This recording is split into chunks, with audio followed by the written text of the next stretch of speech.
We made a decision last night to pause because our positivity rate reached a concerning level.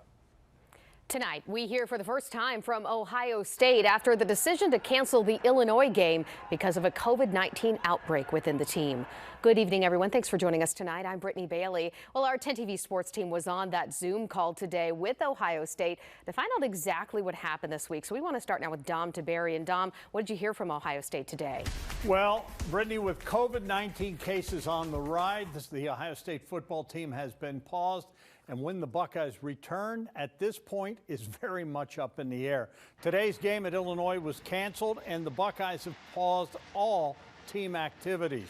The university is not saying how many players have tested positive, but of the 170 folks, 70 folks that are involved with the program, from the players to the coaches to the support staff, the numbers were all going up. The only person we know for sure that is tested positive, though, is head coach Ryan Day. Well, our objective now is to continue to focus on the health and safety of our players, to make sure that we provide an opportunity to potentially come back to compete next weekend. Our focus really right now is to keep everybody safe. Like Gene said, they're in quarantine. We're hoping to get some of these tests back. Get some good news there, and then put the focus towards Michigan State.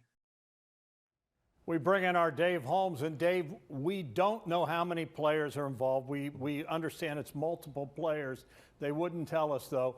But whatever player it is, and we can only assume there's probably going to be some starters in there, whoever it is, they're going to be out 21 days. And from the sound of things, it does not look like Gene Smith and Ohio State's going to revisit that issue with the Big Ten. Yeah, and when I think of 21 days, I think of December 12th, Michigan, the final game of the season. So if the players tested positive this week, Michigan is not going to happen. And like you said, I don't think the Big Ten revisits it because Wisconsin's already faced the exact same thing. And I think it's hard to switch the rules in the middle of a season. No question about that. The other thing is that timetable of when they come back. Yeah. You know, Gene Smith said today there is no timetable. They don't know when they'll be back. But the clock is definitely ticking. If they want to play at Michigan State next week, I mean, Ryan Day said it best. They're going to have to start practicing by Thursday. Yeah, and I think that's part of the reason they shut it down. They didn't want to get to that threshold potentially and have the league shut them down for 7 days. So, yeah, Michigan State is very much up in the air, Dom. I'm not confident that game happens. We'll have to see next week. We'll have to see, and, that would just leave the game against that team up north,